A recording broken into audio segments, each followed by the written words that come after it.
Okay, well, let's get started. So my office hours, unfortunately, again, something came up. I'm going to have to end my office hours at 2:15 today, but if the half-hour class is not enough, please feel free to make an appointment with me. I'd be happy to meet with you. Also, typically when I'm in this classroom, 'cause I've taught in this classroom a number of times, since my office is kind of a longer walk away, I'm happy to meet with you in the classroom for my office hours if there's no other class coming in. There is supposed to be a class on Tuesdays that comes in here at 2 o'clock, but I know on Thursdays there's not. So I'd be happy to meet with you here. It's more convenient. On those Tuesdays, if there truly is a class that comes in here at 2 o'clock, we can meet out right outside here, or we can go to the lounge area that's on the other side of the building. Are there any questions before we get going here? Okay. So today we're going to continue this data distributions and correlations section. We're going to start on page 11. And we're going to do three things today. We're going to start off again with some just general definitions of how we look at our multivariate data in terms of notation. Then we will talk about what's called the multivariate normal distribution, which is the extension of a regular old distribution, normal distribution that you've seen before. But now for the case where you have a random, instead of random variables, a random vector. So a vector of random variables. Then we will talk about regular old summary statistics relative to multivariate data. Some of you will make sense in terms of, of course, that makes sense to do something like that. Some will be a little bit different than what a lot of you have seen before. So throughout this course, we will use this kind of a notation where we have P is always going to be the number of variables of interest. Often we use P to represent number of variables in other classes too, so hopefully that's not new. We will use capital N to represent the number of experimental units on which the variables are being measured. Often you see lowercase n to represent sample size. Well, that's essentially what this is, but I'm using uppercase n instead. Let me turn off some stuff here. I thought this was off. Let's see here. There we go. So little x sub rj. We've seen lowercase letters before with two subscripts to represent the values within inside of a matrix, the row and the column number. Here we're going to have little x sub rj represent the value of the jth variable on the rth experimental unit. We can put all these x sub rj's into a matrix, which we will call capital X. Since we have n observations or n experimental units and p variables, that means this capital X is going to have a size of n by p always for us. For a particular experimental unit, or you could say for a particular observation that we have, we could put all the corresponding values for that into a vector called x sub r. So for your first variable that you're measuring, we have x sub r1. For your second variable, x sub r2, and so on. If we wanted to, we could turn that column vector into a row vector by taking the transpose. Why would we want to consider that? Well, in terms of our X matrix here, basically each of these x sub r's transpose forms a row in our matrix. So let's talk about then the serial data relative to this notation. If you remember, we had, let me actually go back.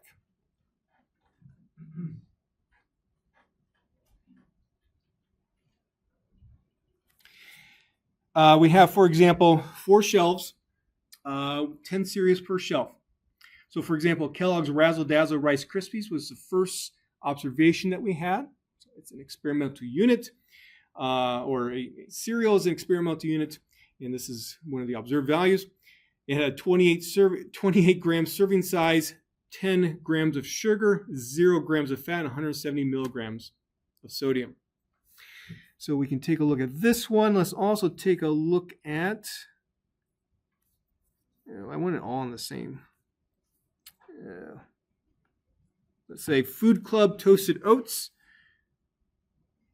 Oh, sorry.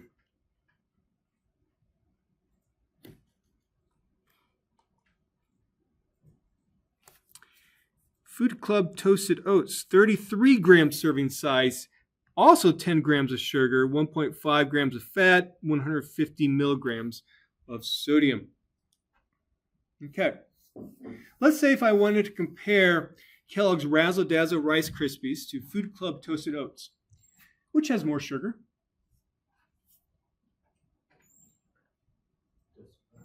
Excuse me? The Toasted Oats? Why do you say that? Both have 10. Serving size is more in grams, so it has the more percentage of sugar, so it would be more than 10. Yeah. Thank you for volunteering an answer. So while we have exactly the same sugar content for both cereals, the problem is the sugar size. So is it a fair comparison, directly what we're doing here, comparing Kellogg's Razzle Dazzle Rice Krispies to Food Club's Toasted Oats in terms of the numbers that we see there? No. It's not a fair comparison. So to make it a fair comparison, what we need to do is adjust the sugar value to account for the serving size. Simply take the sugar value divided by the by the serving size. That's it. And so we're going to actually need to do that for every single variable to make it a fair comparison. So essentially we're looking at the sugar,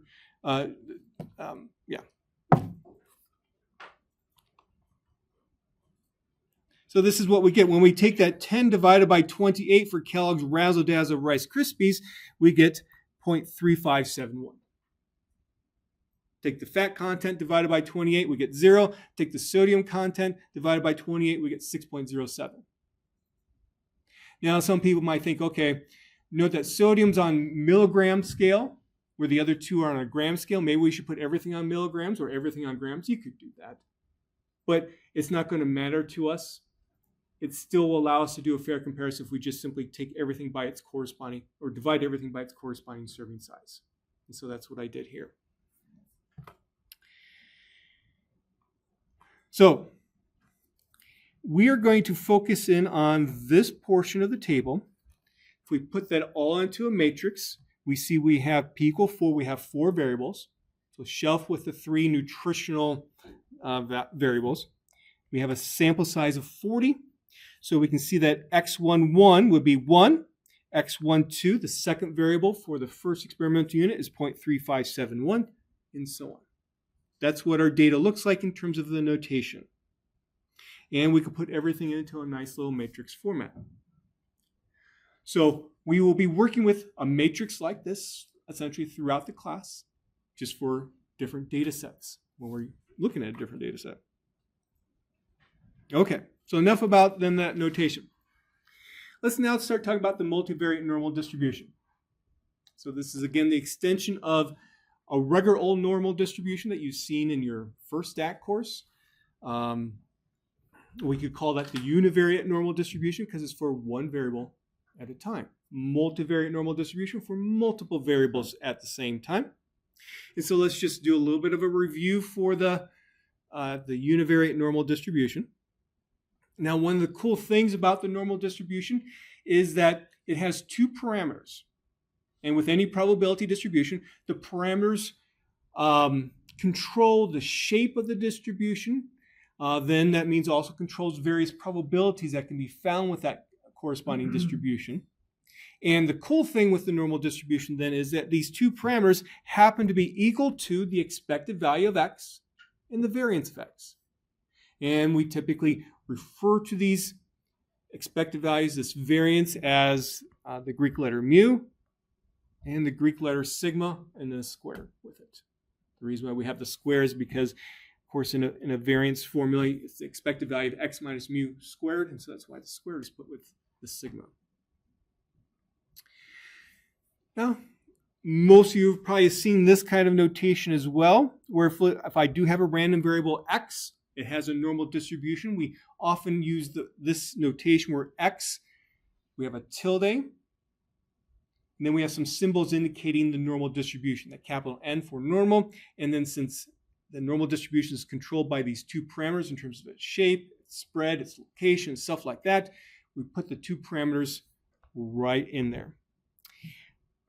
Does anyone know how that tilde is actually verbalized?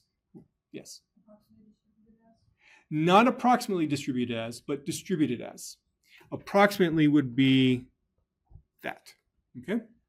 And so we say, so if I were to verbalize this, I would say x is distributed as a normal random variable with a mean of mu and a variance of sigma squared. That's how we would actually say it out loud. Again, the tilde means distributed as. Common. If you haven't seen it before, don't worry, that's fine. It's a common terminology that people use. And so also note that I'm using a lowercase x here. If you've taken a formal mathematical statistics course, you will use actually an uppercase letter. Uppercase letters are random variables. Lowercase letters represent observed values. I'm not going to make that distinction in our class to make it a little bit informal. So this is what the probability density function of x looks like. Again, I would expect that this is not new. Note that there was a small typo in the notes. I put it in red there. I know it's kind of small to see. I should have had a negative sign up in that exponent part. And so this is a regular old normal distribution. This is the actual mathematical function that one would use with a normal distribution.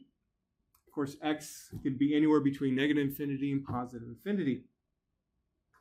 And so if I wanted to plot this normal distribution for a particular numerical value of mu, a numerical value for sigma squared, well, what do? Well, plug in a value of x, get f of x. Plug in another value of x, get f of x. And, I might start forming, let's say, points. Here's x, here's f of x.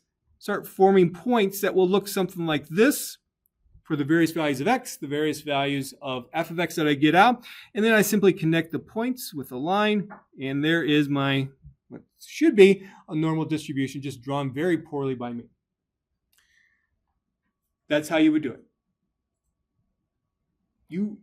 I wouldn't be surprised if there's some of you who haven't actually done that before. But that's how you would do it, just like with any kind of mathematical function. How can we do this in R? Well, we can use the function curve. In the introduction to R notes, the third set of notes, you saw the curve function there that allows us to draw an estimated regression model on our scatter plot. Here we're going to use curve now instead to draw the normal probability distribution. And to do that first, I like to draw a simpler function. First of all, is this big enough so that you can see it in the back row? Okay. Let's draw a simpler function first, just to see how we can use this curve function, or review how we use this curve function. So let's say if I have simply f of x is equal to x squared. So a parabola. If I wanted to draw that. Well, the curve function with that, the first argument is expr4, the word standing for the word expression. What is my mathematical expression that I want to plot? X squared. Note that I always have to put this in terms of x. So if instead, let's say I had f of c is equal to c squared, well, I still need to use an x for c. Why? Well, because that's what's going to go on the x-axis, the x part. The result from expr is going to go on the y-axis. That's your f of x. Then I need to say, well, where do I want to evaluate this function at? So that's going to be my x-axis limits. Let's say I want to go from -2 to 4, so I combine it together with the c function, -2 to 4. What R does then, by default, it will put 101 evenly spaced values between -2 and 4 into this x squared equation. Evaluate it, get f of x. And then from those x and f of x pairs, those 101 different values, it will then do the plot for you. And so let's see what happens.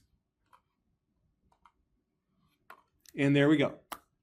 So that's f of x is equal to x squared from -2 to 4. Now we want to apply these same concepts then to draw the normal probability distribution. And so what we can do is again use the curve function. For my expression, what I could do is actually program in that mathematical formula that we just saw for the normal distribution. But I don't need to do that because there's already a function r that does it for us. And so for example, let's say that mu was 50, sigma squared was 9. And let's say I want to evaluate my f of x for the normal distribution at, well, we'll say 45. So d norm for density normal, x is 45, mean of 50, rather than the variance, ask for the standard deviation, SD is equal to 3. So if I do that, I get 0.03. That's my f of x. That would be, let's say, the height of my normal curve at x equals 45. What r is going to do then with the curve function, it sees that x limits are from 40 to 60. So again, 101 values equally spaced from 40 to 60 will be put in for x in this expression or in this function.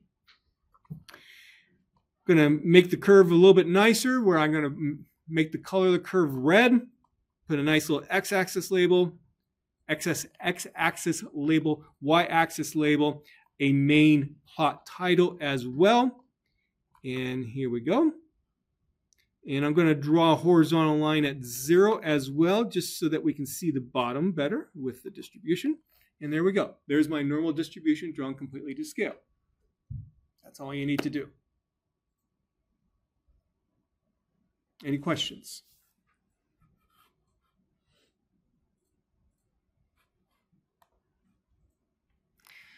I'm just curious, how many of you actually have ever drawn a normal probability distribution to scale before? Raise your hand. How many of you have not drawn a normal probability distribution to scale before? Okay. Well, this is a nice thing about R. It's fairly simple to do. I remember when I was a student, what would the teacher do? Well, he or she would go to the chalkboard and just simply draw a curve, put a line in the middle for the mean, and it was never drawn to scale.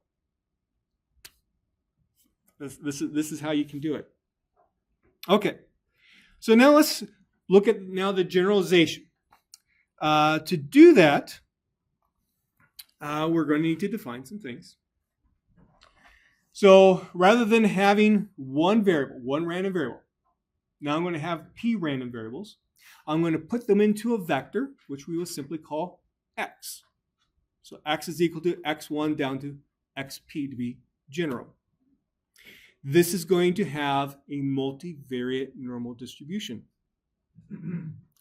Now the mean for each of those random variables in that vector is going to be important to us, just like it was for when we only had one variable. So let's let the expected value of x sub I be equal to mu sub I for I equal 1 to p. I can put all those means into a vector, all those expected values into a vector like that. A little bit of a shorthand then notation. Since I have a vector of these mu's, we could simply use a bolded symbol mu to represent my vector of means. I could also say the expected value of this random vector x as well. Now, also with the univariate normal distribution, we needed to know what the variance was. That controlled the spread of those, let's say, the tails of the distribution. Variance is going to play an important role here too. But because we have multiple variables, This is the concept of variance is going to be extended. And we're going to be looking at something called a covariance. So co kind of means, together. Covariance of two different random variables. Let's call it x of I and x of j to be general. And what the covariance is going to do is measure the relationship between two variables. All of you have seen something like some of you have actually seen a covariance before, but even if you haven't, you've seen a correlation before. And a covariance is closely related to a correlation. So have that in the back of your mind when we're going through what a covariance represents. So in terms of symbols, I can say cov, xi, comma, xj, and all the covariance is another expected value. It's the expected value of x of I minus mu of I. So in other words, we're looking at how far is my random variable from its corresponding mean, times x of j minus mu of j. How far is this random variable from its corresponding mean? What would I expect this difference, the product of these two differences to be? That's what the expected value would be. What would I expect on average?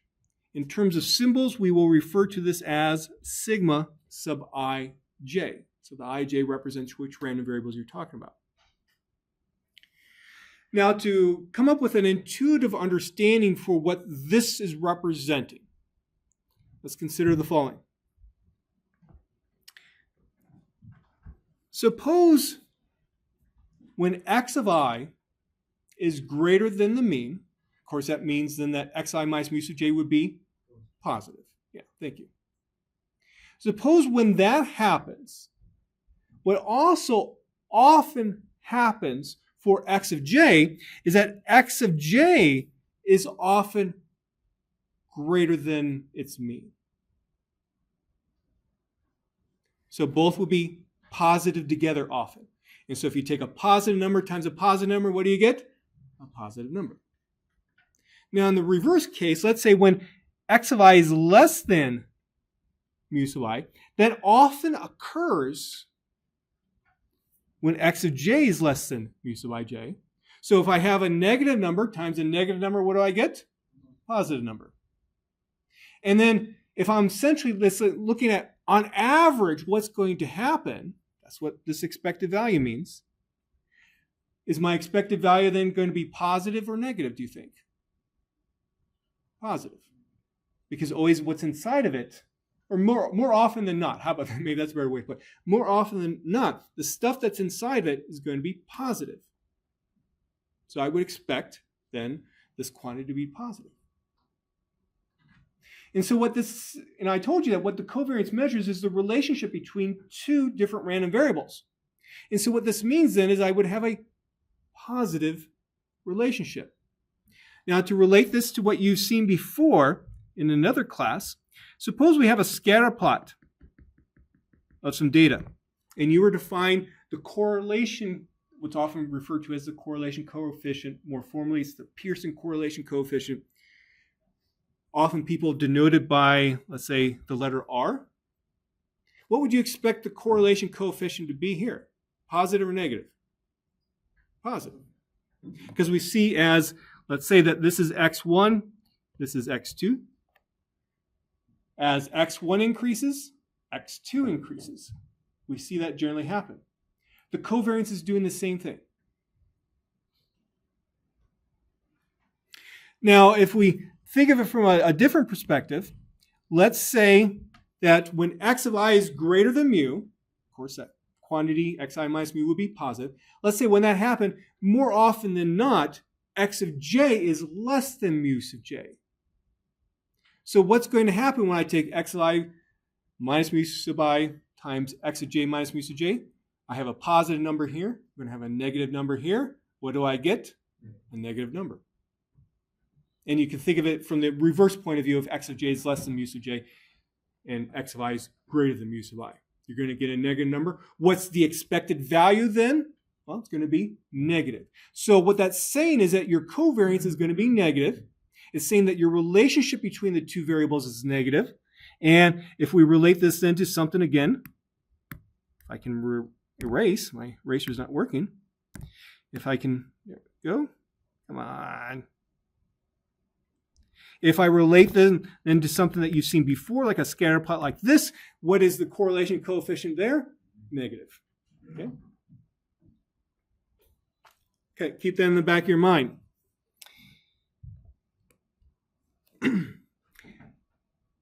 Now, if I were to have the covariance of x of I and x of I, look what happens. If I put an I here and I here, I essentially, inside that expected value, have the x of I minus mu of I quantity squared.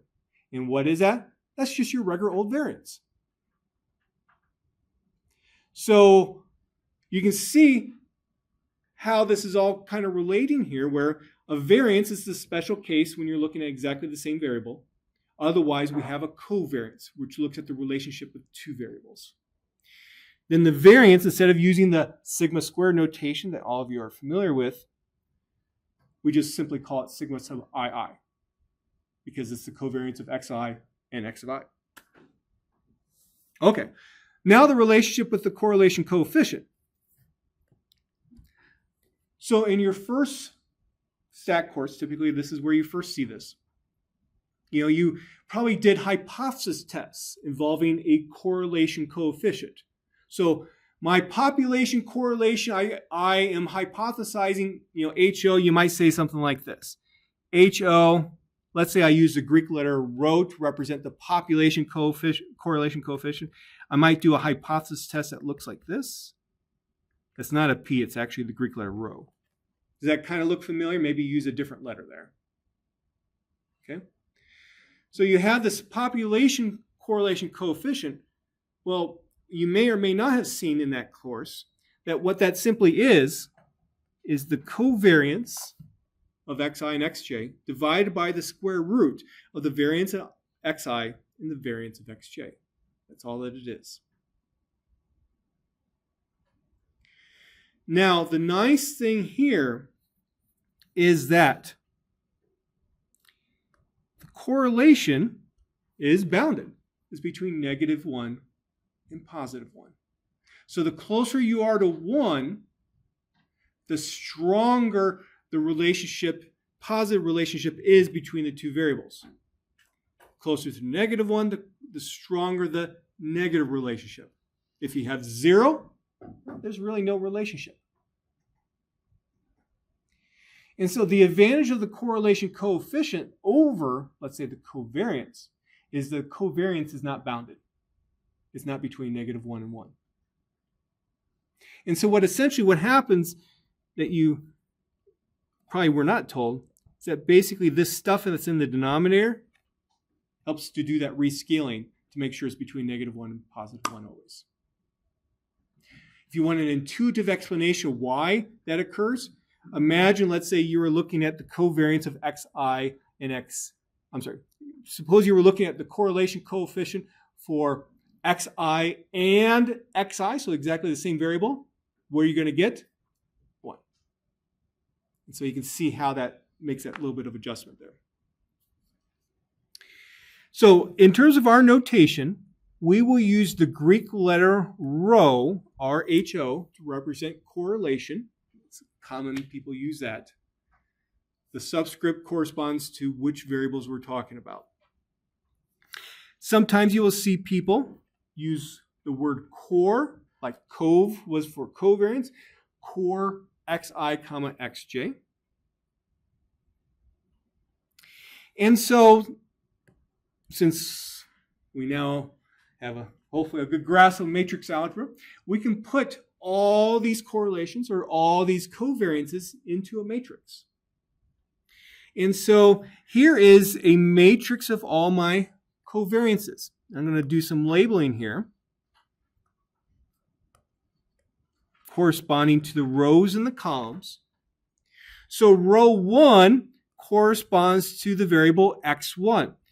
Column 2 corresponds to the variable x2. Row 2 corresponds to the variable x2 as well. And so if I match up row 1 with column 1, this sigma sub 1, 2 is the covariance of x1 comma x2.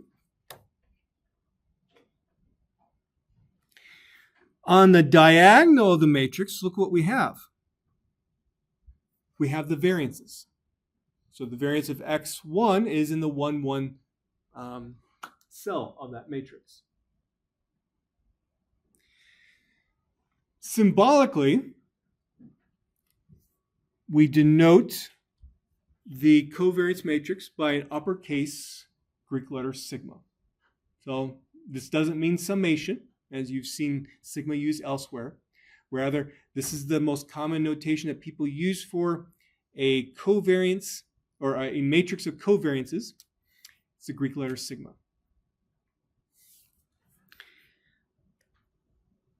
So this then is my what's called covariance matrix. You will sometimes hear people call this a variance covariance matrix. So they will put variance hyphen covariance because the variance is there. I just use covariance matrix because it's just easier to say. And plus, a variance is a covariance. Again, notation. People will often say cov parentheses x m parentheses where the x is bolded. And one can actually see, you can actually go through the matrix algebra here. All this is representing is the expected value of x, the vector x minus mu, times the vector x minus mu transpose. On your own, this is why I put it in red there so I didn't forget, write out the p equal 2 case. Write in terms of what's inside that expected value so you can see the certain things that actually go through the multiplication. So you can see what's in there, and what you're going to see is you get exactly that for each cell of the matrix. Make sure you can do that.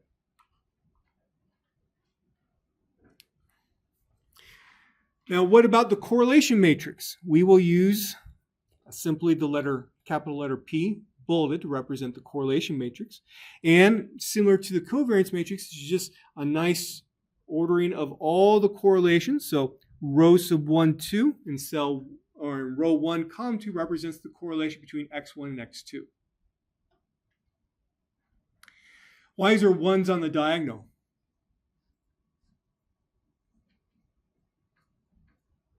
Because if both are the same, so we discussed earlier that it will be 1. Yes, thank you. So for example, this is the correlation between x1 and x1. Okay? That's why we have that. Now you might be wondering, why am I introducing a variety of different notations like this one and this one there?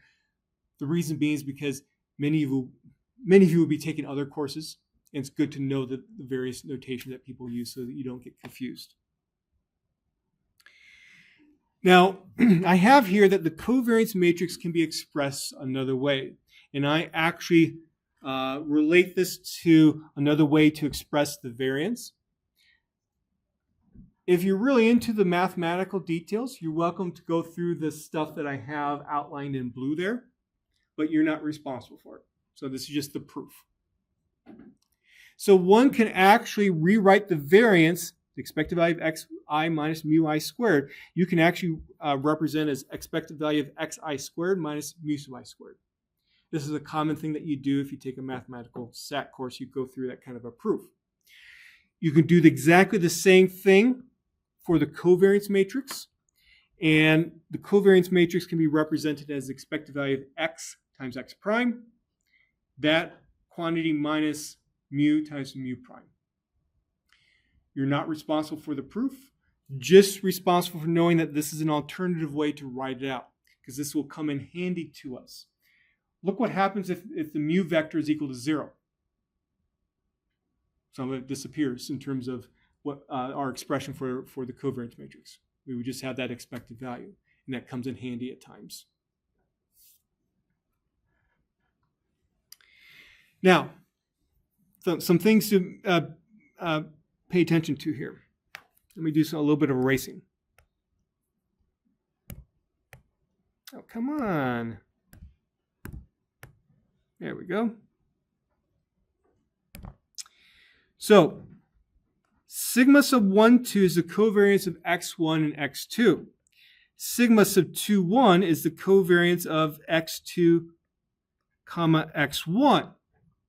Okay? So let's go back to the expression for that expected. My eraser does not want to work today. Let's look at this expression for the covariance. Does it matter if I is 1, j is equal to 2 versus I is equal to 2, j is equal to 1? Does it matter? No. You will get exactly the same thing. It's like saying 2 times 3 is equal to 3 times 2. Okay? So because of that then, the matrix, the covariance matrix, is what's referred to as being symmetric. We saw that in the matrix algebra section. So if I were to take the transpose of this matrix, I would get the exact same matrix back in terms of the numerical values. That's something that's going to be important to us. The correlation matrix, same thing happens. Symmetric. Also something to take note of is that if I know the covariance matrix, can I get the correlation matrix? Yeah. Again, look at the expression for the correlation. It takes elements from that covariance matrix. So if you know one, you know the other. Okay, so we're almost there to actually looking at what the multivariate normal distribution looks like in a plot. Almost there. Notation, again. If I say this bolded x, my random vector, let's say if I say that has a multivariate normal, I can denote that with shorthand with x is distributed as multivariate normal, where notice the p there representing the number of variables that you're working with. So if I had n2 there, that means I have 2 variables. People will often refer to that as a bivariate normal since there's 2. And then what's going to control the complete shape of that normal distribution are just 2 things: the mean vector, the covariance matrix. So very similar notation to what we had for a univariate. And so then finally we get to what the actual mathematical function looks like for a multivariate normal.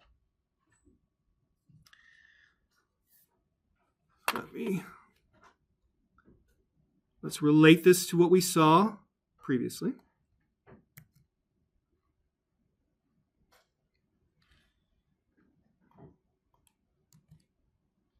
Okay, so I just copied then the univariate. So with the multivariate, again, we start off with 1 divided by 2 pi raised to the p divided by 2 power. Notice how that corresponds to that part right there, where essentially p is equal to 1. Then we take the determinant of the covariance matrix, we square root it. That corresponds to this sigma right there. Then we still have the exponential function. Notice we start off with a negative 1/2 out in front, which is like that part right there. Then we take x minus mu transpose times sigma inverse times x minus mu. Notice with the original univariate normal distribution, we had x minus mu squared. The multivariate version of that now is x minus mu transpose, x minus mu. Also notice how we had a sigma squared in the denominator. Well, now we have the matrix sigma, or covariance matrix, inverted. On your own, write out this expression in terms of symbols for p equal 1 to show that indeed it simplifies down to a regular old univariate normal distribution. Again, all of my x's are anywhere from negative infinity to positive infinity. The determinant of sigma is greater than 0. This is like saying that your regular old variance for the normal distribution was greater than 0. If it was equal to 0, then you wouldn't have fun with that normal random variable because there's no variability. Okay. Any questions about the mathematical function? Let's graph it or plot it. And it's going to be a lot easier if we just work with p equal 2. So we have two random variables put into a random vector called x. I just arbitrarily chose this as my mean vector. So the mean of x1 is 15. I just arbitrarily chose this as my covariance matrix. Yes? Why is the row 2, column 2 entry there 1.25? Isn't it wouldn't the correlation with itself be 1? Or... Remember, the stuff that's on the diagonal represents the variances. The variance for x1 doesn't have to be the same as x2. And so I purposely chose a case where you had different variances. Now, since we have a symmetric matrix, my covariance of x1 and x2, written there, has to be the same as the covariance of x2 and x1. Okay? So what this is saying is I do have, let's say, some relationship between x1 and x2. If I wanted to find the correlation, all I would do, so let's say rho of 1, 2 is equal to 0.5 divided by the square root of 1 times 1.25. I think if I remember off the top of my head, that might be about 0.45 or something like that. So there's moderate dependence, positive dependence between these two random variables. I could, if I want to, write out this what I mean by multivariate normal with this shorthand notation as well. Yeah, next page. There's my correlation coefficient. So if one wanted to actually see everything nicely written out, this is what it would look like. Do note that there was a small typo right there.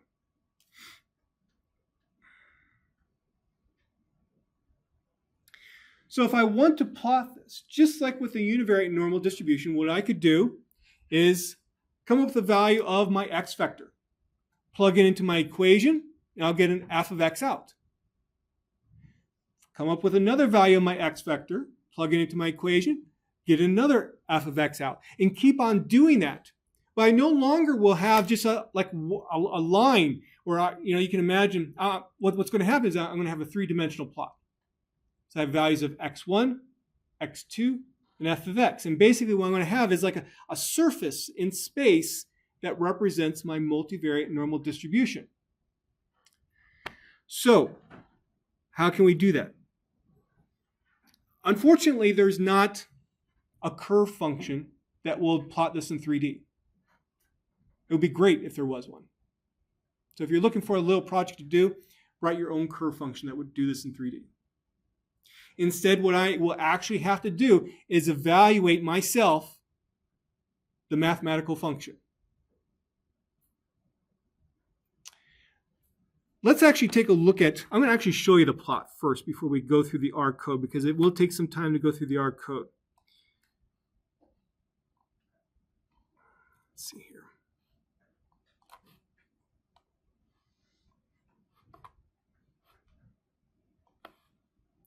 So this is what the multivariate normal distribution looks like. If you follow where my mouse is, notice how I have values of x1 represented here, values of x2 represented there, values of f of x represented going down.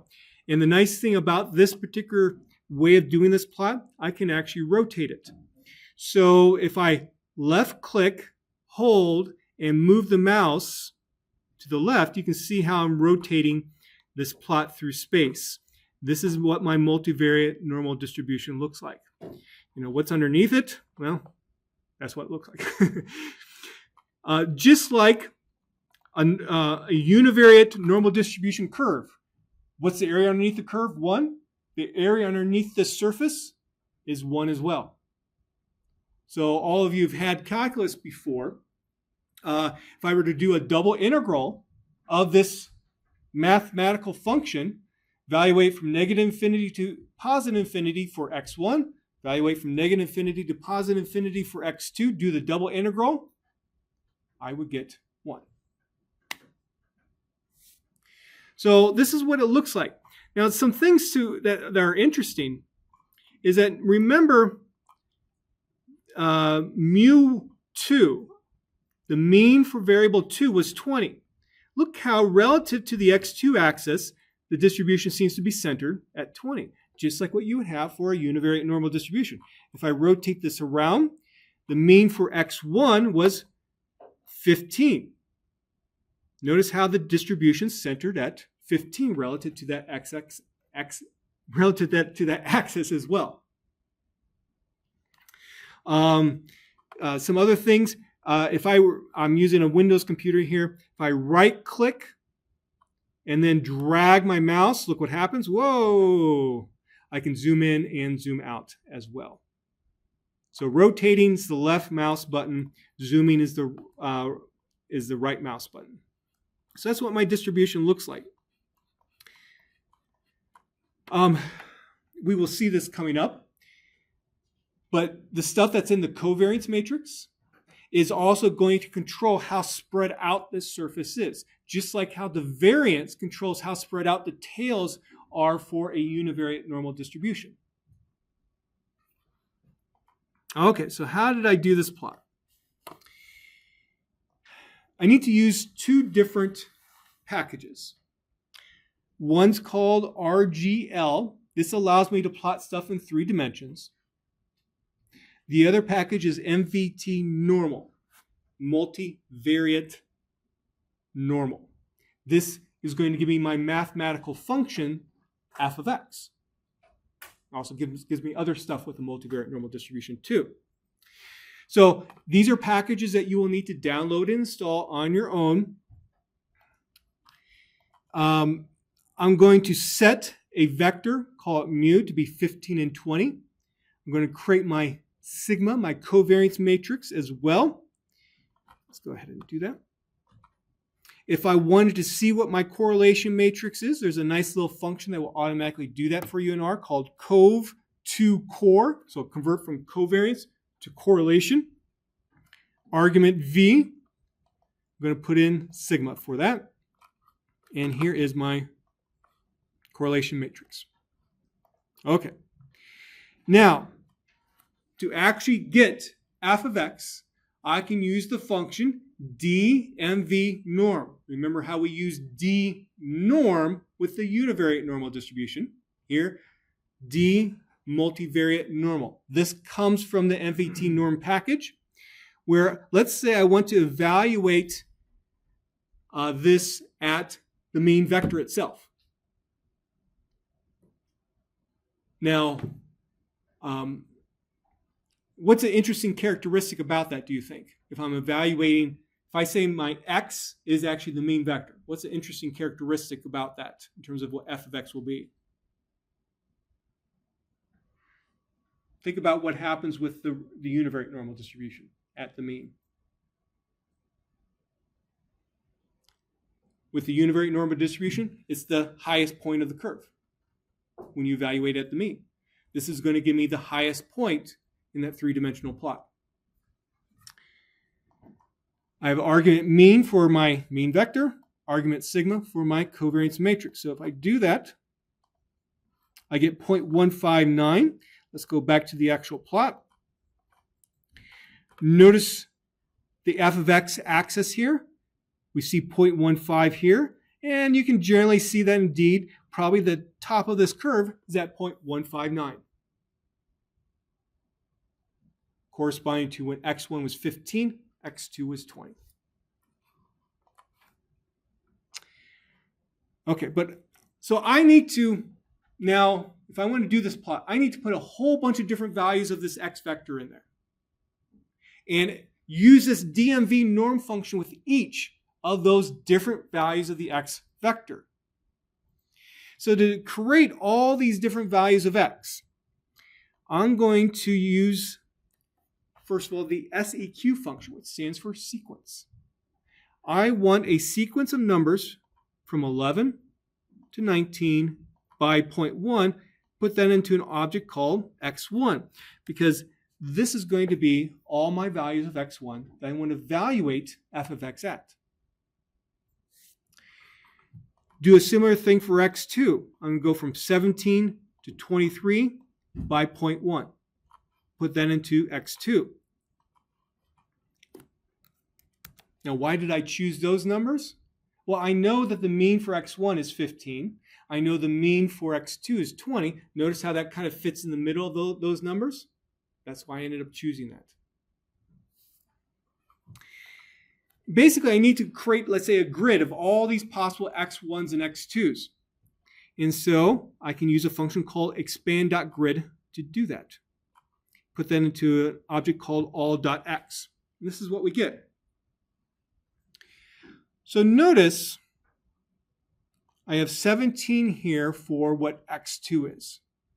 I have 11.0 for what x1 is. And how do I know it's x1 and x2? Because of the ordering that I use with inside of this function called expand.grid. Notice how that's the very first value there, very first value there. Then x2, the second row, I have 17. Now I have 11.1. There's this 11.1 was the second value of x2, 17 was the first value. And so what this is going to do is find all pairwise combinations of everything that's in x1 and x2, so that I have a lot of different values. In fact, I have 4,941 values. I want to evaluate f of x at each of these values.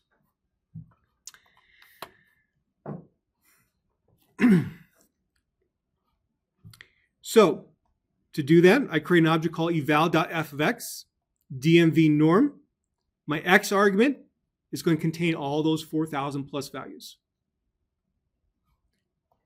So here we go.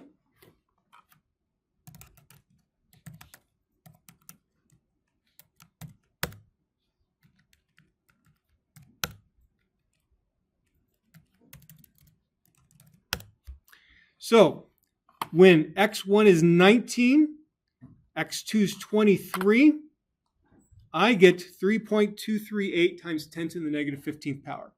That's my f of x.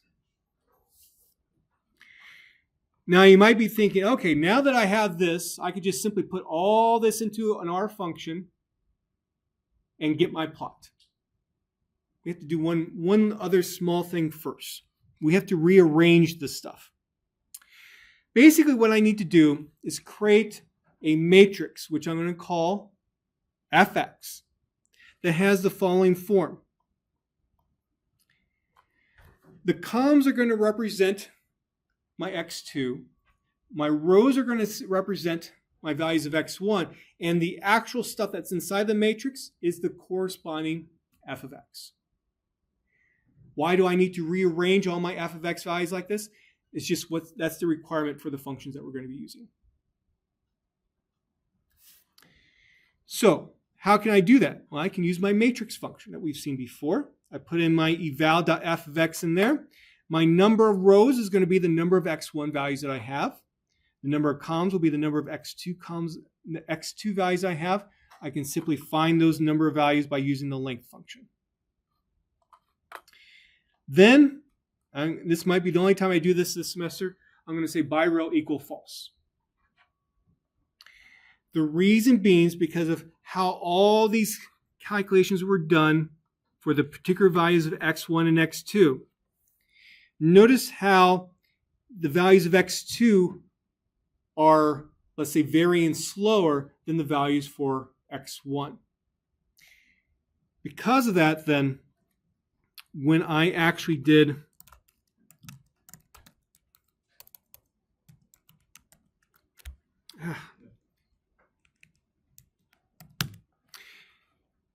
this second value here corresponds to this right there. And I need, based upon how I'm creating this matrix, I need to basically put this in by column. You can look into it more if you want to, but that's why I'm having to do this. I also have some checks here as well to show me that indeed I put everything in there correctly. So finally, we get to the actual function to do the plot. It's called PERSP3D, perspective 3D. X argument, x1. Y argument, x2. The z argument, often you refer to the third axis as a z-axis, fx. The color of my surface is green. I have some x-axis labels, y-axis labels, z-axis labels, limits as well for the different axes. And again, this is how I got that plot. Okay.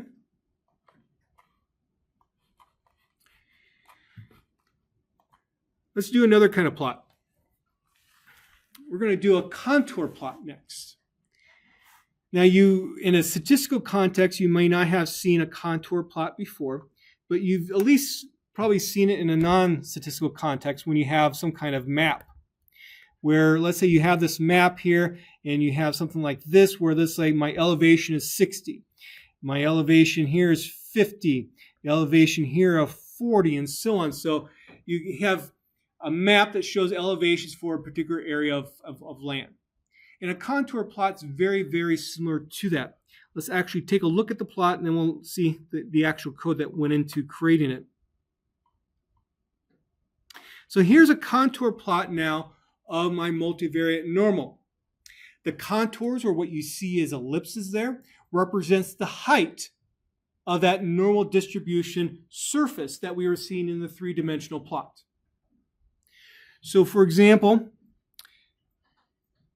let's see, when x1 was, let's say, 14, and x2 was about 17.5, let's say, the height of my normal distribution curve was 0.02.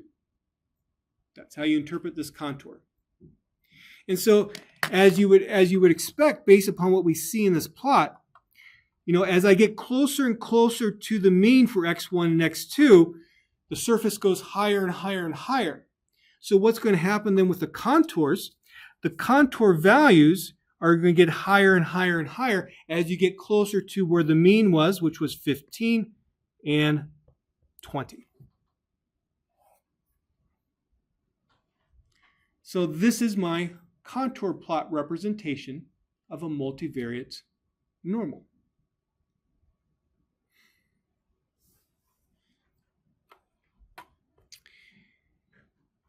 Now, why do I have ellipses here, essentially?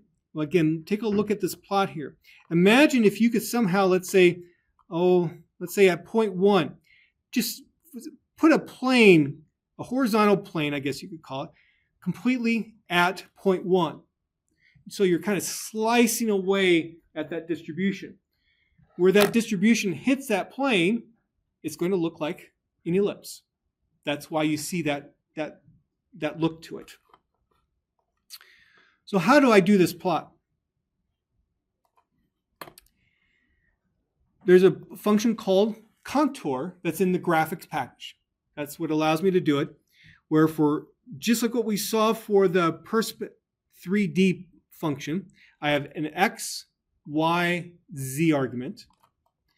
I put a nice title on it. I put some x-axis and y-axis labels on it. And also, so let me go ahead and do that plot.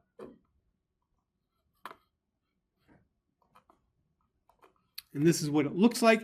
Let's say I want to put some grid lines on it. Unfortunately, how we did grid lines in the introduction to R notes, where I did panel.first is equal to grid, doesn't quite work here. And so I kind of manually did my grid lines by using the AB line function to draw horizontal and vertical lines. We've seen the AB line function used like that before. Oops. And there's my plot. Okay.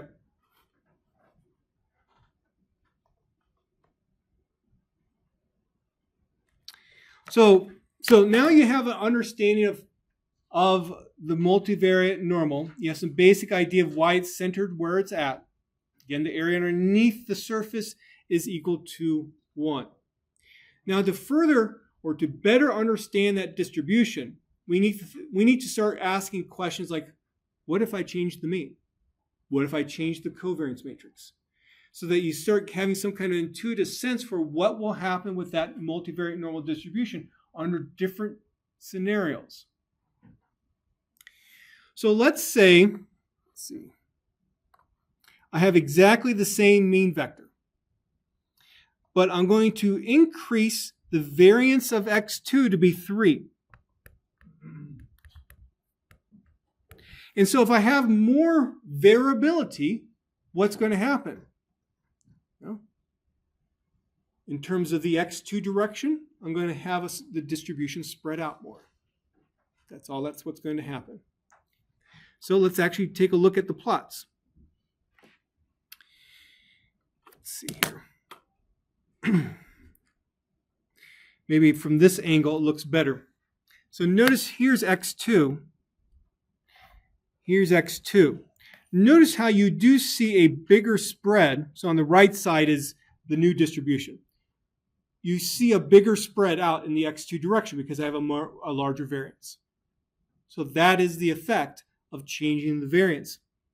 Now, when you think about it in terms of a regular old normal distribution, let's say I have a distribution that looks like this, and then if I have another distribution that has a corresponding variance that has a larger variance. So essentially what that larger variance does, it pushes down on top of that red line, pushes it down to make everything spread out more.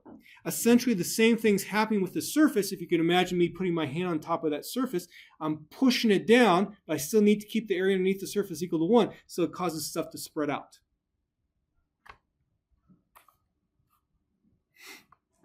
Okay. Well, what about the contour plot? Here you can see that spreading out as well relative to x2. Okay? And I actually even overlay the plots. So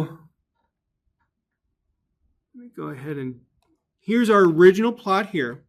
I have some code in my program that's basically exactly the same for this other normal distribution, but I add an argument of add equal true to the perspective 3D function, so that when I then run that corresponding code,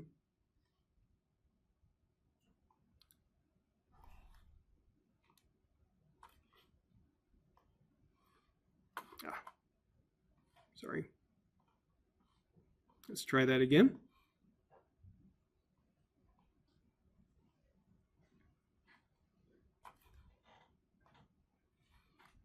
Basically, what's happened is that the blue distribution is that second distribution that has a larger variance relative to the x2 direction. So there you can see x2 there, and you can see that larger variance. And so that's why you see the blue spread out more. But the green is the original distribution that had the higher peak because it had a smaller variance. So this is just an overlay of the two distributions. Okay. And you can also see it relative to the contour plots as well. Take a look at those plots on your own. Next time we'll address some of these questions that I have written here a little bit further. But let's actually end by taking a look at what's next in our course. So again, I have the office hours after class today. You have a quiz that's due tomorrow at 5 p.m. That is over the matrix algebra set of notes. Thursday, we will continue doing the data distributions and correlations. Hopefully, we will end it, or we will complete it, I should say. And we will start the graphics section of our course next. Looking further ahead, remember that week number 4 quiz is due on a different day than normal. It's due on Monday, September 15th. We will spend a good portion of class on Tuesday, September 16th to review for the test. That's on Thursday, September 18th.